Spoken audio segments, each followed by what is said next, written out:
Boa tarde a todos. Temos muitas novidades hoje e eu tenho vários anúncios para vocês, então vamos começar.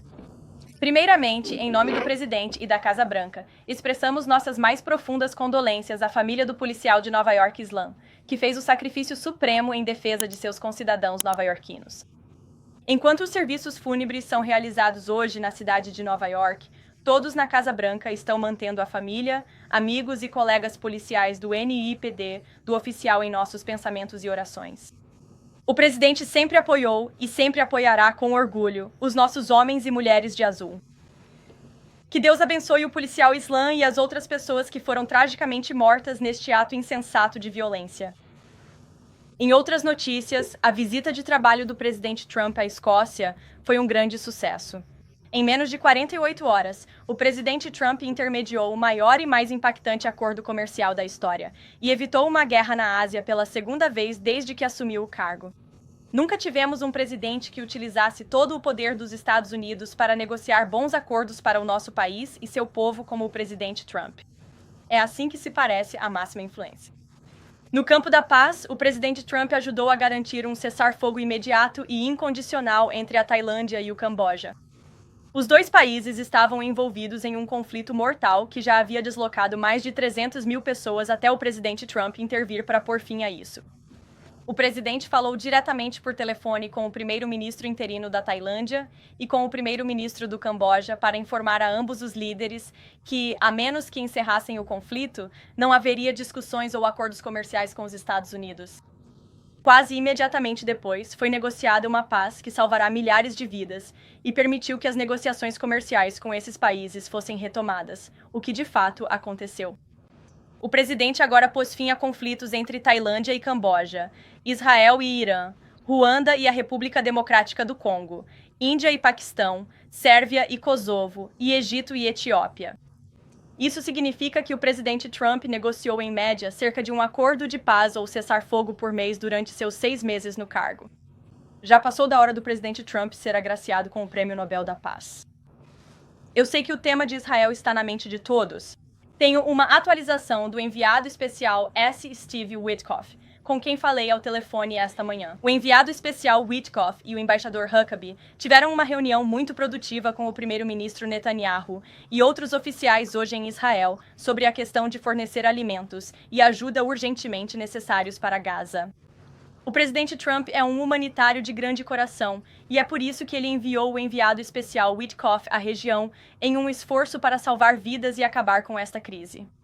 Amanhã, o enviado especial Witkoff e o embaixador Huckabee irão para Gaza para inspecionar os atuais pontos de distribuição e garantir um plano para entregar mais alimentos, além de se encontrarem com moradores locais de Gaza para ouvir em primeira mão sobre essa situação crítica no local. O enviado especial e o embaixador irão informar o presidente imediatamente após a visita para aprovar um plano final de distribuição de alimentos e ajuda à região, e forneceremos mais detalhes a todos vocês assim que esse plano for aprovado e acordado pelo presidente dos Estados Unidos. No âmbito comercial, o presidente garantiu um acordo comercial histórico com a União Europeia que coloca a América em primeiro lugar e fortalece fundamentalmente a relação econômica entre as duas maiores economias do mundo. Esse acordo cumpre duas das principais promessas do presidente Trump em relação ao comércio: impulsionar a capacidade de manufatura dos Estados Unidos e abrir o acesso de mercados estrangeiros para as empresas americanas.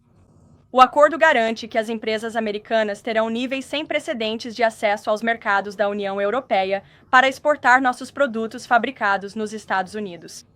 Além disso, como parte desse acordo, a UE comprará 750 bilhões de dólares em energia dos ucranianos para fortalecer nossa dominância energética, reduzir a dependência europeia de fontes adversárias e diminuir nosso déficit comercial com a UE. A UE também fará novos investimentos de 60 bilhões de dólares nos Estados Unidos, além dos mais de 100 bilhões de dólares que as empresas europeias já investem anualmente no país. Todas essas compras e investimentos massivos acontecerão até o final de 2028. O que estamos presenciando é o presidente Trump reconstruindo a maior economia da história do mundo e, ao mesmo tempo, provando que os chamados especialistas econômicos estavam errados em cada etapa. Os comentaristas da mídia disseram que um acordo comercial com a UE, tão monumental e benéfico para os Estados Unidos, seria impossível, mas o presidente Trump fez acontecer. Os chamados especialistas econômicos disseram repetidamente que a economia americana estaria em recessão neste verão. Bem, o verão chegou, está quase acabando, e essa recessão não existe. Ontem, na verdade, o crescimento real do PIB no segundo trimestre aumentou a uma taxa anual de 3,0%, significativamente acima das expectativas. As políticas America First do presidente Trump estão impulsionando o crescimento econômico como ele sempre disse que fariam. E esse crescimento está sendo impulsionado pelo setor privado, não pelo governo. Os gastos do governo federal caíram pelo segundo trimestre consecutivo, enquanto o investimento fixo real das empresas aumentou quase 2% após o salto do primeiro trimestre. O presidente Trump está ajustando os gastos do governo, revertendo os danos causados pela administração Biden e permitindo que o setor privado prospere. Os mesmos chamados especialistas afirmaram que as tarifas do presidente Trump aumentariam a inflação e prejudicariam os consumidores americanos, mas o crescimento dos gastos do consumidor acabou de acelerar e a inflação continua sob controle. Nos últimos 5 meses consecutivos, a inflação subjacente ficou abaixo das expectativas do mercado e permanece alinhada com a meta de 2% do Fed. Enquanto isso, as receitas de alfândega e tarifas já somaram mais de 150 bilhões de dólares desde que o presidente Trump assumiu o cargo, levando ao primeiro superávit orçamentário de junho em quase uma década. Essas receitas vão disparar ainda mais a partir de amanhã, quando novas tarifas recíprocas entrarem em vigor. O presidente Trump está restaurando a soberania econômica dos Estados Unidos ao reduzir nossa dependência de países estrangeiros, impulsionar investimentos nos IOMTHEWA na ordem de trilhões de dólares e criar centenas de milhares de empregos bem remunerados para o povo americano. Com os Estados Unidos finalmente sendo colocados em primeiro lugar no comércio, os maiores cortes de impostos para a classe média da história e outras disposições pró-crescimento do grande e belo projeto começando a entrar em vigor, a economia americana vai prosperar como nunca antes ao longo dos próximos 3 anos e meio, graças à visão do presidente. Por fim, como todos sabem, o presidente assinou uma ordem executiva no início deste ano para resolver o problema dos preços exorbitantes dos medicamentos. De acordo com dados recentes, os preços que os americanos têm pago por medicamentos de marca são mais de 3 vezes maiores do que os preços pagos por outras nações igualmente desenvolvidas. O presidente está determinado a resolver esse problema e tomou novas medidas hoje. Ele assinou 17 cartas para os CEOs de empresas farmacêuticas e gostaria de ler para vocês uma dessas cartas, endereçada ao CEO da Eli Lilly. Todas essas cartas serão disponibilizadas a vocês após esta coletiva. Esta carta é para o CEO da Eli Lilly, do presidente dos Estados Unidos. Em 12 de maio de 2025, assinei uma ordem executiva estabelecendo o preço de medicamentos prescritos com cláusula de nação mais favorecida para os pacientes americanos, a fim de acabar com o aproveitamento global e garantir que os americanos paguem os mesmos preços praticados em outras nações desenvolvidas. Atualmente, os medicamentos de marca nos Estados Unidos custam, em média, até 3 vezes mais do que em qualquer outro lugar para os mesmos remédios. Esse fardo inaceitável sobre as famílias americanas trabalhadoras termina com a minha administração. A maioria das propostas que o governo Trump recebeu para resolver essa questão crítica prometia mais do mesmo, transferindo a culpa e solicitando mudanças de políticas que resultariam em bilhões de dólares em benefícios para a indústria. Daqui para frente, a única coisa que aceitarei dos fabricantes de medicamentos é um compromisso que proporcione alívio imediato às famílias americanas em relação aos preços extremamente inflacionados dos remédios e o fim do aproveitamento da inovação americana por parte da Europa e de outras nações desenvolvidas. Assim, estou convocando a Eli Lilly and Company e todos os fabricantes que atuam em nosso grande país a tomarem as seguintes medidas nos próximos 60 dias.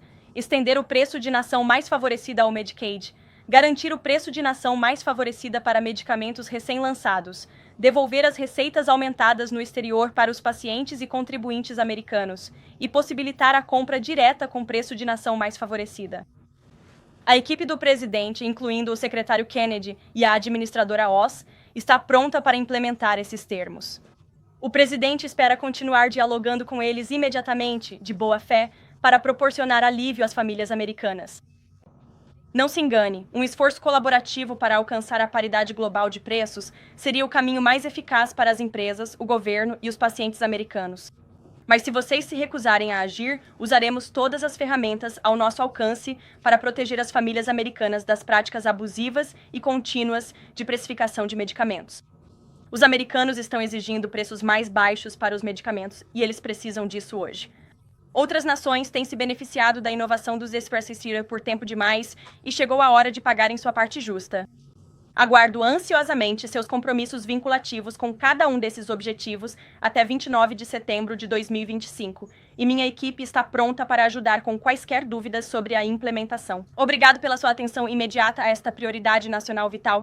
Assinado o presidente Donald J. Trump.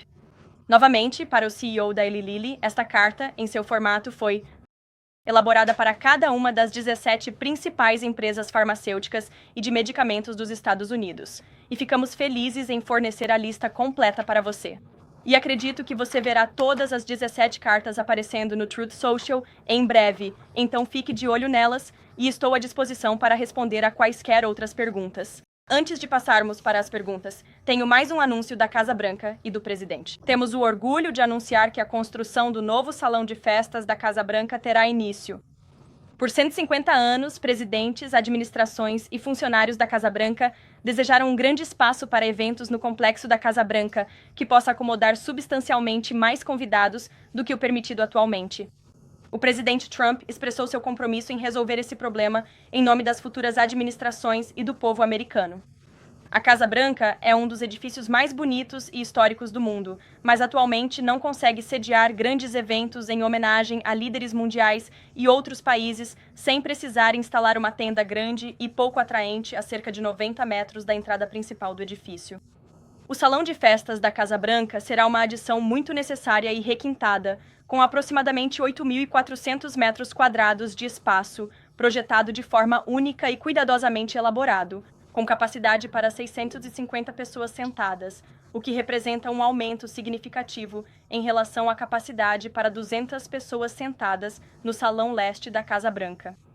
Nas últimas semanas, o presidente Trump realizou várias reuniões com membros da equipe da Casa Branca, do Serviço Nacional de Parques, do Escritório Militar da Casa Branca e do Serviço Secreto dos Estados Unidos para discutir características do projeto e o planejamento. O presidente Trump escolheu a McCreary Architects como arquiteta principal, uma empresa bem conhecida por seu design arquitetônico clássico e sediada aqui mesmo na capital do nosso país. A equipe de construção será liderada pela Clark Construction e a equipe de engenharia será chefiada pela ACOM. O projeto começará em setembro de 2025 e espera-se que seja concluído muito antes do final do mandato do presidente Trump. O presidente Trump e outros doadores se comprometeram generosamente a doar os fundos necessários para construir esta estrutura de aproximadamente 200 milhões de dólares. Estados Unidos. O Serviço Secreto fornecerá os aprimoramentos e modificações de segurança necessários. O Salão de Festas da Casa Branca ficará substancialmente separado do edifício principal da Casa Branca, mas, ao mesmo tempo, seu tema e herança arquitetônica serão quase idênticos. O local do novo Salão de Festas será onde atualmente está o pequeno e bastante modificado e reconstruído Ala Leste. A Ala Leste foi construída em 1902 e passou por várias reformas e modificações, com um segundo andar adicionado em 1942. A chefe de gabinete da Casa Branca, Susie Wiles, forneceu a seguinte declaração: "O presidente Trump é um construtor por natureza e tem um olhar extraordinário para os detalhes. O presidente e a Casa Branca de Trump estão totalmente comprometidos em trabalhar com as organizações apropriadas para preservar a história especial da Casa Branca, ao mesmo tempo em que constroem um belo salão de festas que poderá ser apreciado por futuras administrações e gerações de americanos que virão. Na Casa Branca, continuaremos a fornecer ao público americano e a todos vocês da imprensa atualizações sobre este projeto em whitehouse.gov/visit. E se você acessar o site em breve, poderá ver projeções e imagens de como será esse salão de festas, tanto o exterior quanto o interior. Eu trouxe algumas fotos para todos vocês que estão na sala hoje. Esta é a parte interna do salão de festas. É muito bonito. E então esta é a parte externa do espaço do salão de baile. Como você pode ver, ele sairá da mansão executiva onde está hoje, e a ala leste será modernizada e reformada. Nada demolido. Teremos prazer em responder a quaisquer outras perguntas. Jennifer, irei até você, mas primeiro, como sempre, quero começar com nosso novo colega de mídia, Ben Weingarten. Ben? Obrigado. À luz da divulgação da desclassificação do anexo do relatório Durham hoje, além de quaisquer potenciais processos cujos resultados provavelmente serão incertos, o que o presidente acredita que a justiça para o Russiagate deve implicar? Bem, isso poderia incluir restituição para aqueles cujas vidas foram destruídas como consequência do Russiagate e talvez uma grande reorganização do aparato de segurança nacional. Bem, eu acho que uma grande reorganização do aparato de segurança nacional, pelo menos aqui na Casa Branca, dentro do Conselho de Segurança Nacional, de fato já aconteceu e o presidente confia em seu atual diretor da CIA, John Ratcliffe, e em nossa diretora do ODNI, Tulsi Gabbard, para fazer as mudanças necessárias para garantir que informações confidenciais, especialmente aquelas que poderiam implementar ou prejudicar a segurança nacional do nosso país, não caiam nas mãos de atores irresponsáveis que queiram politizar essas informações para seus próprios fins. Já que você mencionou o relatório de desclassificação, que foi divulgado pelo senador Grassley hoje, fico feliz que tenha trazido isso à tona, porque essa deveria ser uma história que todos os veículos nesta sala deveriam estar cobrindo. Isso é mais uma prova de que Hillary Clinton aprovou a farsa da Rússia contra o presidente Trump. A campanha dela financiou isso. Mais uma vez, ela aprovou, e tanto o FBI quanto a CIA foram instrumentalizados para, como nosso diretor da CIA disse, acelerar essa farsa contra, então, candidato e ex-presidente Trump. Para responder ao cerne da sua pergunta, o presidente quer ver a justiça feita, e ele confia no Procurador-Geral e no Departamento de Justiça para implementar essa justiça e responsabilizar essas pessoas. Mais uma pergunta, se me permitem. Mudando de assunto, houve uma legislação reintroduzida na Câmara e no Senado, designando a Irmandade Muçulmana como uma organização terrorista. A Irmandade Muçulmana é considerada por muitos como a fonte do supremacismo islâmico sunita, de onde o Hamas e outros grupos surgiram, com uma ligação também a organizações domésticas. O presidente apoia a designação da Irmandade Muçulmana como uma organização terrorista? Sinceramente, não tenho certeza porque não conversei com ele e nunca gostaria de me adiantar ao Conselho de Segurança Nacional em relação a designações específicas. Parece algo que esta administração apoiaria, mas podemos dar-lhe uma resposta definitiva. Como é isso? Obrigado. Obrigado por estar aqui. Jennifer, vá em frente. Castor ansioso. Quanto da ala leste será demolido? A ala leste inteira ou apenas partes dela? Então a ala leste será modernizada. A construção necessária será realizada, e para aqueles que trabalham na ala leste, incluindo o gabinete da primeira-dama, o gabinete militar da Casa Branca, os escritórios de visitantes da Casa Branca, esses escritórios serão temporariamente realocados enquanto a ala leste estiver sendo modernizada. E sobre Israel-Gaza, há alguns relatos de que as negociações com o Hamas podem não estar continuando. Você recebeu alguma atualização do Steve Witkoff sobre isso? Recebi sim. O enviado especial Witkoff está conversando ativamente com nossos colegas em Israel sobre isso e ele quer dar um tempo ao presidente para que possa informar completamente o presidente sobre o que está aprendendo em campo, tanto em Israel quanto em Gaza. Mas o presidente divulgou uma declaração muito forte no Truth Social esta manhã, que tenho certeza de que você viu, e ele disse que a maneira mais rápida de acabar com todo esse conflito, com a crise humanitária que temos visto, e com a crise em Israel, que, claro, começou em 7 de outubro, quando o Hamas brutalmente sequestrou e estuprou israelenses inocentes, aquele terrível ataque terrorista, é o Hamas se render, libertar todos os reféns e encerrar esse conflito. E é isso que o presidente quer ver. Ele deixou isso claro. O enviado especial estará em Gaza amanhã, como compartilhei antes. Josh. Pode nos dar mais clareza sobre o cronograma das tarifas? Disse que as reciprocidades entram em vigor amanhã. Sim. Isso inclui as novas taxas de automóveis, por exemplo, no Japão, na Coreia e na UE? Tudo isso entrará em vigor amanhã? Então, alguns dos países que você acabou de mencionar, Japão, Coreia do Sul, eles têm acordos comerciais personalizados que o presidente firmou. E só para recapitular por um segundo, Josh, nós prometemos que o presidente negociaria com países de todo o mundo para fechar acordos comerciais sob medida, dependendo dos desafios desses países, de quão gravemente eles prejudicaram os Estados Unidos da América, nossa indústria manufatureira e nossa força de trabalho no passado. E ele fez isso. Dos nossos 18 principais parceiros comerciais, 2/3 desses parceiros têm um acordo. Enviamos 17 cartas para países ao redor do mundo. e o restante desses países que ainda não têm um acordo, ou receberem uma carta, eles terão notícias desta administração até o prazo final da meia-noite de hoje. Então, sim, amanhã, 1º de agosto, as tarifas recíprocas entrarão em vigor. Se mais acordos forem fechados entre agora e a meia-noite, eu nunca descartaria o presidente. Vocês já ouviram fazer isso antes. Ele fechou 3 acordos em um único dia recentemente. Então, vamos ver o que acontece. Eu sei que líderes estrangeiros estão ligando para ele, percebendo que esse prazo é algo real para eles amanhã e estão trazendo propostas para a mesa. Informamos que o presidente quer se encontrar com David Solomon, do Goldman Sachs, hoje. Diga sobre o que eles vão discutir nessa reunião. Não vou comentar as reuniões privadas do presidente deste púlpito e ela ainda não aconteceu, a menos que ele me dê liberdade para fazê-lo. Por fim, você conversou com o presidente sobre a posição dele em relação ao projeto de lei de proibição de negociações de ações que está no Congresso. Ele fez comentários contundentes sobre o senador Hawley. Qual a posição dele sobre o status atual desse projeto? O presidente conversou com o senador Hawley, que ligou para ele, e o presidente atendeu essa ligação. Como o presidente disse ontem na Sala Roosevelt, conceitualmente, ele apoia, é claro, a ideia de garantir que membros do Congresso e senadores dos Estados Unidos que estão aqui para servir ao público não possam se enriquecer. E o motivo pelo qual essa ideia de proibir a negociação de ações por membros do Congresso existe é por causa da Nancy Pelosi. Quero dizer, ela é, com razão, criticada porque ganha, acho que, $174 mil por ano, mas tem um patrimônio líquido de aproximadamente 413 milhões de dólares.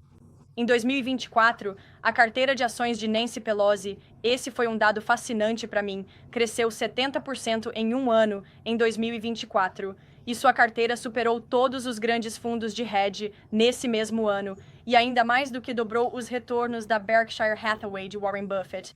Então, acredito que o presidente está ao lado do povo americano nessa questão. Ele não quer ver pessoas como Nancy Pelosi enriquecendo às custas do serviço público e enganando seus eleitores no processo. Quanto à mecânica da legislação e como ela avançará, a Casa Branca continua em discussões com nossos amigos no Capitólio. Brian. Em um novo assento hoje. Obrigada, Caroline. Queria perguntar sobre esse relatório de que o presidente quer sediar uma reunião do G20 em Kruger Hall. Como ele pretende fazer isso considerando todos os preparativos que estão acontecendo na África do Sul? E também, isso não seria visto como uma possibilidade de seus negócios lucrarem ao sediar esse tipo de reunião? Eu rejeitaria essa premissa completamente. Bem, temos anúncios e detalhes sobre o G20 em breve, mas pelo que sei, nenhum anúncio definitivo está pronto para ser feito neste momento. Eu vi o relatório, mas ainda não estamos em condições de confirmá-lo. Michelle. Falando apenas de tarifas, qual é a logística para impô-las? O presidente tem que assinar um decreto hoje à noite? Que horas você espera? Sim, e ele vai assinar um decreto em algum momento desta tarde ou mais tarde esta noite. E como sempre, vamos mantê-los informados quando isso acontecer e será divulgado pelo nosso escritório. E há alguns desses países que todos eles tiveram contato com autoridades do ZEWA, ou há alguns países que vão receber cartas sem ter tido oportunidade de negociar com os Estados Unidos? Bem, há muitos países que eu sei que já entraram em contato. Eu acredito que mais de 200 países ao redor do mundo entraram em contato com a equipe de comércio e tarifas. Claro, como eu disse anteriormente e o presidente também disse, vamos priorizar nossos principais parceiros comerciais, o que já fizemos. Como eu disse, dos 18, 2/3 deles já fecharam esses acordos sob medida conosco. Mas eu sei que a equipe de comércio tem trabalhado dia e noite para tentar manter contato com o maior número possível de países, mas se eles ainda não receberam notícias nossas, receberão na forma de uma carta ou de uma ordem executiva até a meia-noite de hoje. Vamos para o fundo. Claro, pode falar. No fundo à esquerda, Amanda, sim. Muito obrigada. Eu tenho uma pergunta sobre o seu... Amanda, prossiga. Negociações tarifárias entre o CIUA e a Coreia do Sul. Na negociação principal entre a Coreia do Sul e os Estados Unidos, concluída ontem, o presidente Trump declarou em sua rede social, Truth Social, que anunciaria os detalhes específicos do investimento nos Estados Unidos, na cúpula Coreia do Sul-Estados Unidos, em 2 semanas. Minha pergunta é, essa negociação tarifária é um acordo final ou ainda serão necessárias novas negociações? Obrigada. Bem, sim. Como você sabe, o presidente se reuniu com representantes da República da Coreia do Sul aqui na Casa Branca ontem e eles, de fato, chegaram a um acordo. E a Coreia do Sul pagará uma tarifa de 15%, incluindo 15% sobre automóveis, enquanto oferece acesso histórico ao mercado para produtos americanos como automóveis e arroz. A Coreia comprará 100 bilhões de dólares em energia americana até 2028. E o ponto central desse acordo é que a Coreia do Sul concordou em investir 350 bilhões de dólares sob orientação do presidente para revitalizar a indústria americana. 90% desses lucros irão para o governo dos Estados Unidos para ajudar a reduzir nossa dívida e para outros assuntos à escolha do presidente. Portanto, foi uma reunião muito bem sucedida ontem. Você já tem alguma data marcada para a próxima cúpula Coreia do Sul? Eu vou te dar uma coisa sobre isso. Não o tenho na ponta dos dedos. Certo, Amanda. Muito obrigada, Caroline. Bem, há vários congressistas republicanos que alertaram sobre o fato de que cerca de 80% dos produtos farmacêuticos ou seus precursores são fabricados na China ou na Índia. Algumas peças de legislação, algumas recomendações que incluem onshoring, nearshoring ou friendshoring, esses componentes. Você sabe se o presidente pretende colocar o peso do executivo por trás disso? Não tenho nenhuma atualização para você neste momento. Tenho uma atualização sobre nosso acordo comercial com a União Europeia. Na verdade, me equivoquei. Não são 60 bilhões em investimentos. São 600 bilhões de dólares em investimentos. Quero deixar isso muito claro. E eu pessoalmente vi o presidente a portas fechadas com o presidente europeu na Escócia negociando esse acordo.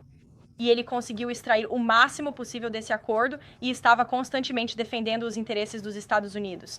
Então, eu só queria esclarecer esse ponto. Deanna. Obrigada, Caroline. Para os países que ainda não têm um acordo, deveríamos olhar o gráfico de 2 de abril. Ou ele está negociando e falando sobre ter uma tarifa fixa, sabe? 10%, 20%.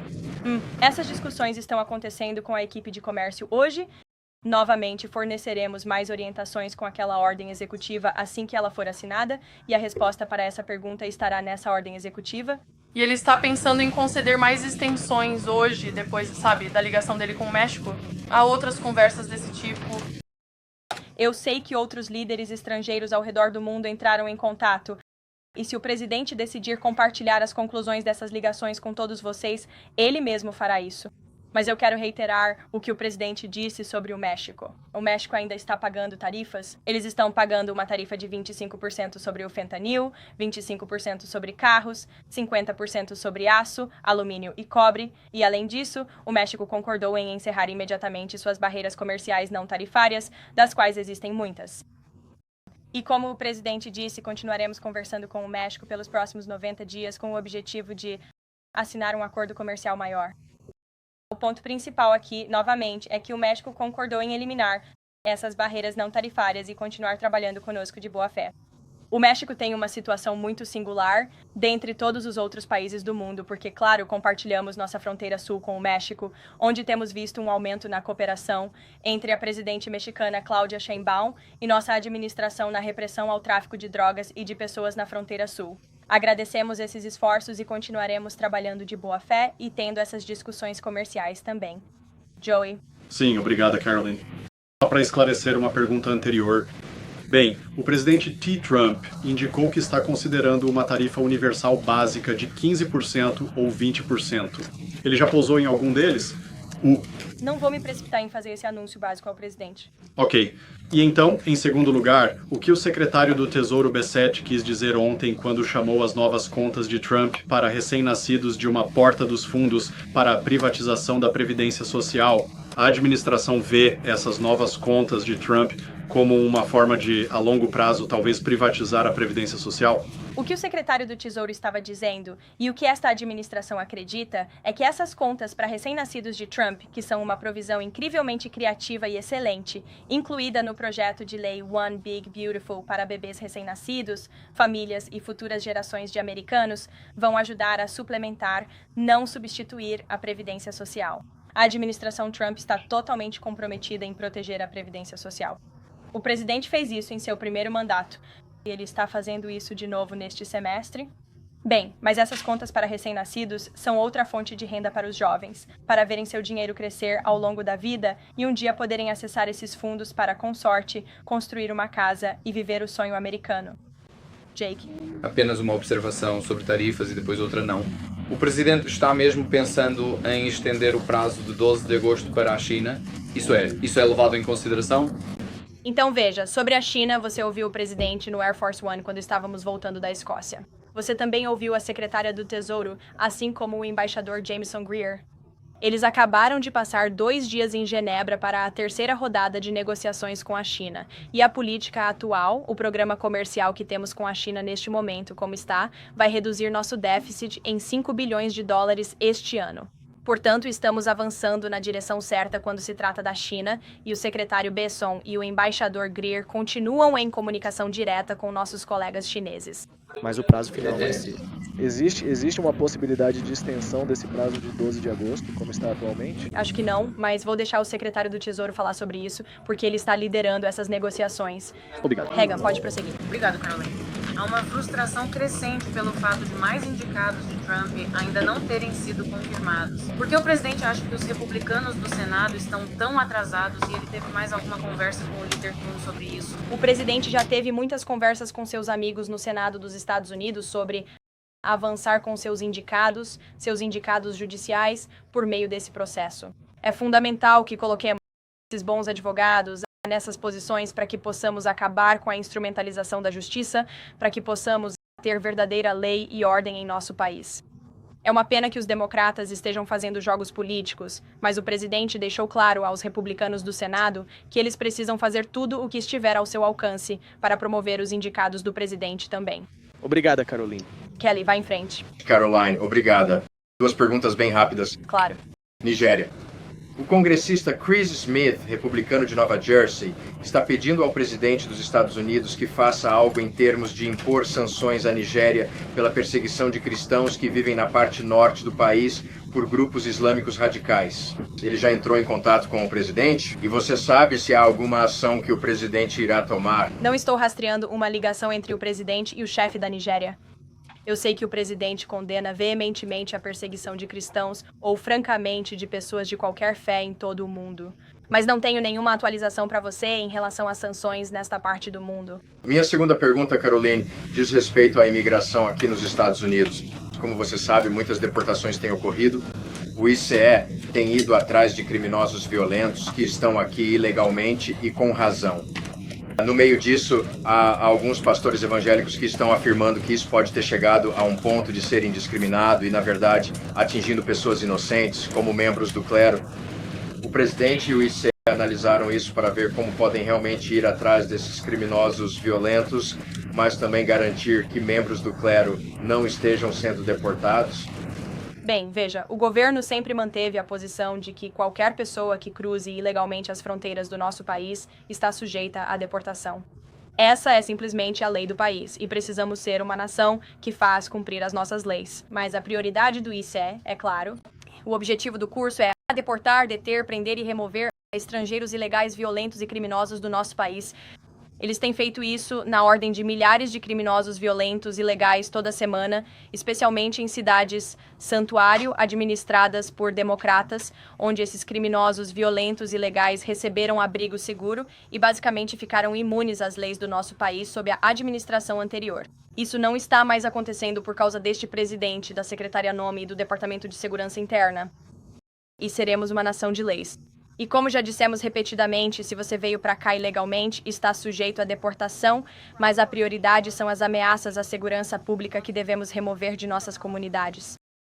Caroline. Muito obrigada, Caroline.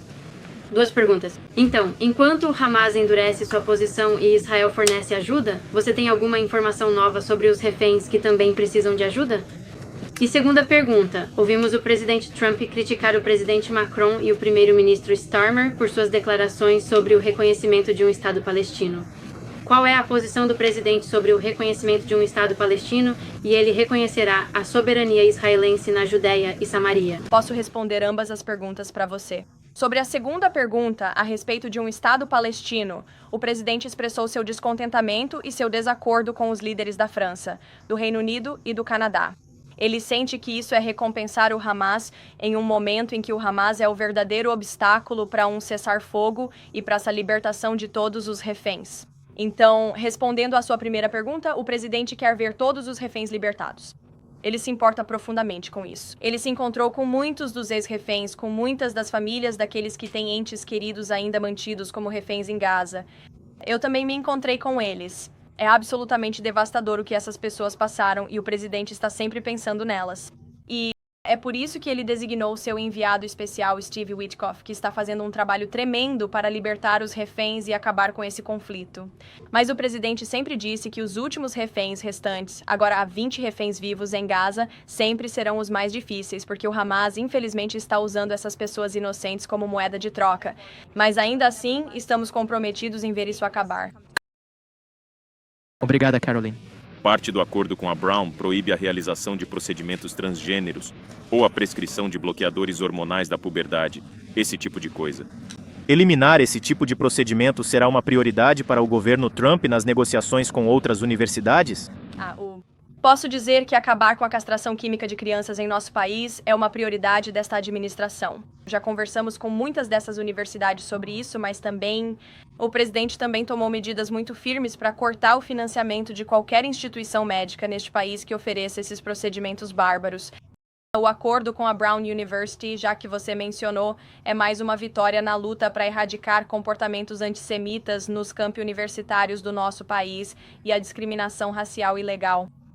A Brown concordou em não permitir mais discriminação racial ilegal nas admissões ou na programação universitária.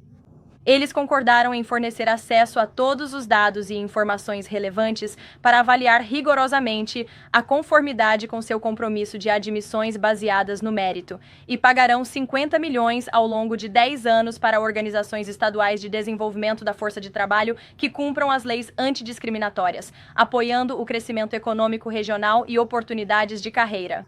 A Brown também adotará as definições de masculino e feminino do decreto executivo do presidente Trump, que defende as mulheres e combate o extremismo ideológico de gênero nos esportes femininos, programação, instalações e moradia. A Brown não realizará mais cirurgias de redesignação de gênero em menores, nem prescreverá bloqueadores de puberdade ou hormônios cruzados para eles. E a Brown tomará medidas para melhorar o clima no campus para estudantes judeus e combater o antissemitismo em seu campus. Esta é mais uma grande vitória para os estudantes americanos. E para aqueles que amam nosso país e querem cumprir as leis do nosso país. Sobre o tema de defender as mulheres do extremismo da ideologia de gênero e ajudar os esportes femininos, o presidente assinará uma ordem executiva hoje às 4 horas com alguns atletas profissionais muito famosos que tenho certeza que todos vocês conhecem. E essa ordem executiva será focada em fortalecer o atletismo em nosso país e tornar a América saudável novamente. Vamos reimplementar o teste presidencial de aptidão física nas escolas americanas, que é, acredito, algo que todos os americanos podem apoiar. Então vocês ouvirão o presidente em 2 horas e nos veremos todos lá. Obrigada.